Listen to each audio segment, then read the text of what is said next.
If you need to turn off two-factor authentication on your YouTube account, follow these simple steps to ensure your account settings are updated. Step 1. Sign into your Google account. Go to the Google account sign-in page and enter your credentials.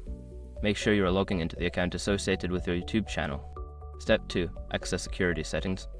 Once logged in, navigate to the security section in the left-hand menu. This area contains all the security settings related to your Google account. Step 3. Find two-step verification. Scroll down to the signing into Google section. Here, you will see an option for two-step verification. Click on it to access the two-step verification settings. Step 4. Turn off two-step verification.